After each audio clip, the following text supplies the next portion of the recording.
আমি বিরাট কোহলির একটা ইন্টারভিউতে পড়েছিলাম যে একদিন আয়নার সামনে সে দাঁড়ালো, তারপর তার মনে হলো যে আমি আন্তর্জাতিক ক্রিকেট খেলার মতো ফিট না, মানে ফিটনেস নিয়ে সে এত বেশি সচেতন যে এখনকার সময় তার মনে হয় যে 25-26 বছর বয়সী ছেলেদের মতো দৌড়ায়। তো এই যে বিরাট কোহলির যে ফিটনেস রহস্য, এরকম কি বাংলাদেশি কোনো ক্রিকেটার আছে কি না যে তাকে দেখে অনুপ্রাণিত হওয়া বা সব মিলিয়ে মনে করে যে ফিটনেসে বিরাট কোহলির কাছাকাছি লেভেলের যাওয়া বা তাকে ছাড়িয়ে যাওয়ার কোনো চেষ্টা আপনি বাংলাদেশি কোনো ক্রিকেটারের মধ্যে দেখেন কিনা?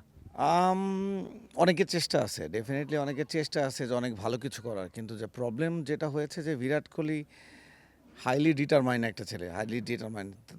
তার মানে পার্সোনালি নিউট্রিশনিস্ট আছে। সে ধরেন একটা নিউট্রিশনিস্ট যা প্ল্যান দিল সেইটা বছরের পর বছর ক্যারি করতেছে। ১ বছর, ২ বছর, ৩ বছর হয়তো ক্যারি করতেছে। সে হয়তো চিন্তা করতেছে যে throughout my whole cricket career আমি এটা মেইনটেইন করব। Next level, well done, side by side, free. আপনাকে এক্সট্রাঅর্ডিনারি হইতে গেলে আপনাকে ডেফিনেটলি একটু রিংয়ের বাইরে গিয়ে চিন্তা করতে হবে। হ্যাঁ, তো সেই জন্য বিরাট কোহলি টোটালি ডিফারেন্ট দেন আদার্স।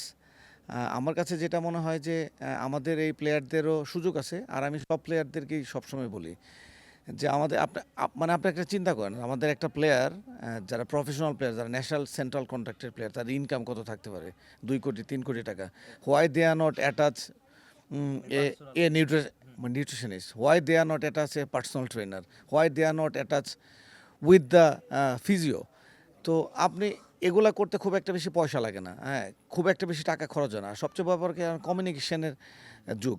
আপনি ওয়ার্ল্ডের যে কোনো জায়গায় যান, আপনি পার্সোনাল ট্রেনারকে জিজ্ঞাসা করেন যে what I am going to do. আপনি যে ওয়ার্ল্ডের যেখানে যান, যে কোনো প্রবলেম ফেস করেন, আপনি ফিজিওকে জিজ্ঞাসা করেন যে আমি এই ইনজুরিতে পড়েছি, হ্যাঁ, স্ক্যান করে পাঠায় দিচ্ছে, ঠিক আছে, সেটা মানে দেখে আমাদের ফিজিওরা ট্রিটমেন্ট মানে দিচ্ছে। তো ওয়ার্ল্ডকে আপনি চিন্তা করতে মানে চিন্তা যদি করেন তাহলে ওয়ার্ল্ড খুব একটা বড় মানেই না, এটা ছোট কমিউনিকেশনের দিক থেকে। তো এই জিনিসটার আমার মনে হয় ল্যাকিংস আছে আমাদের ক্রিকেটারদের মধ্যে, যে নিজের পার্সোনাল ট্রেনার রাখা, পার্সোনাল ফিজিও রাখা। ডেফিনেটলি তারা আমাদের ন্যাশনাল টিমের সাথে যখন আসে তখন তারা ট্রেনার পায়, ফিজিও থাকে, ঠিক আছে। কিন্তু কথাটা হচ্ছে আমরা তো একটা গাইডলাইন্স দিয়ে দিই, সারা বছরে একটা গাইডলাইন্স দিয়ে দিই, কিন্তু একটা ন্যাশনাল প্লেয়ার তো আমাদের কাছে সারা বছর আর থাকে না, ঠিক আছে, একটা সিরিজের জন্য আসে আবার চলে যায়। তো পার্সোনাল ট্রেনার থাকলে এটা সুবিধা হবে, বা পার্সোনাল ফিজিও থাকলে যেটা হিসেবে সে যেখানেই যাক, no problems. So he can connected with that particular trainers and physios, so that তারও একটা ডিসিপ্লিন চেকলিস্টের মধ্যে আসলো যে আমি কী খাবো। হ্যাঁ, নিউট্রিশনিস্ট থাকলে সে বলে দেবে যে ফুড প্ল্যানে এটা আমি তোমাকে এইভাবে খেতে হবে, এই সময় এই জিনিস খেতে হবে। For more updates, subscribe to our YouTube channel and click on the bell icon. Follow us on Facebook and Instagram. Download T Sports app to enjoy exciting games and highlights. Visit tsports.com.